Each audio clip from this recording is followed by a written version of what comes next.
হেই, hello everyone. আমি আগের ব্লগে তোমাদেরকে বললাম যে আমাদের জিনিসপত্রগুলো আমরা সব পাটনায় পার্সেল করে দিয়েছি। তো আজকে আমাদের এখান থেকে পাটনায় যাওয়ার পালা। তো আমার বিয়ে কিন্তু হয়েছিল এখানে বর্ধমানে, রুম রেন্ট নিয়ে বা হল একটা রেন্ট নেওয়া হয়েছিল। তো এই মানে ফ্ল্যাটটাতেই আমরা এতদিন ছিলাম, এবার এখান থেকে পাটনা যাওয়ার পালা।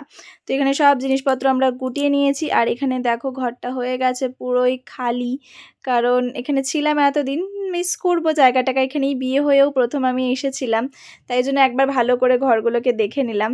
আর এই ব্যালকনিটাকে আমি খুব মিস করবো, এই ব্যালকনিটা আমার খুব ভালো লেগেছে, কারণ সামনেই পুকুর আর খুব সুন্দর হাওয়া দেয় কিন্তু।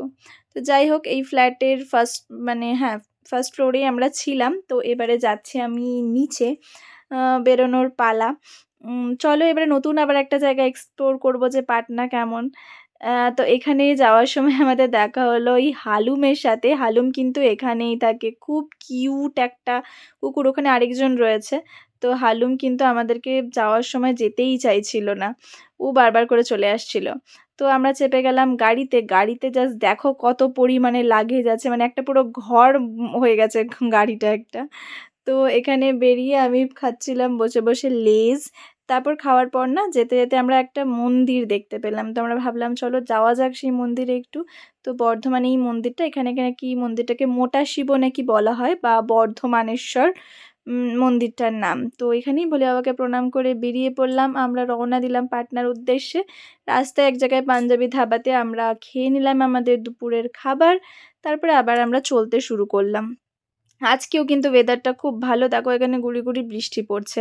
আমি কিন্তু যেখানেই যাচ্ছি সেখানে বৃষ্টি পড়ছে। আমার জন্মের সময় বৃষ্টি হয়েছিল গুড়ি গুড়ি, আমার বিয়ের সময়ও একটু গুড়ি গুড়ি বৃষ্টি হয়েছে, খুব বেশি হয়নি। আজকেও আবার কিন্তু পাটনা যাচ্ছে, আজকেও দেখো বৃষ্টি পড়ছে। আর এখানে আমি খুব পাহাড় টাইপের জায়গাগুলো দেখে আমি বললাম চলো না একটু নেমে দেখি পাহাড়গুলোকে। তো দেখার পর আবার আমরা চেপে গেছি গাড়িতে। তো দেখো সেই দুপুরবেলা দুটোই আমরা বেরিয়েছিলাম, এখন সেই 7টা বেজে গেছে।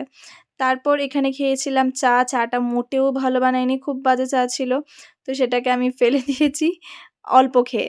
তো এরপরে আমরা পৌঁছে গেছি এবারে পাটনাতে রাত 8:30 নাগাদ। তো এরপরে আমরা মমরিয়া লোক বলে একটা জায়গায় এসেছিলাম খেতে, কিন্তু অনেক ভিড় ছিল সব জায়গায়, কেন কি জানি। তারপরে চলে এসেছিলাম এইখানে অন্য একটা রেস্টুরেন্টে, সেখানে খেয়েছি ধোসা। তো পাটনাতে এসে আমি প্রথম খেয়েছি দোসা।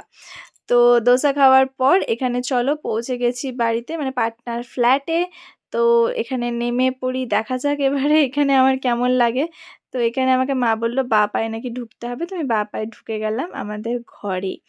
তো আজকের ব্লগটা এখানেই শেষ করছি, দেখা হচ্ছে নেক্সট ব্লগে। খুব ভালো থেকো, বাই বাই।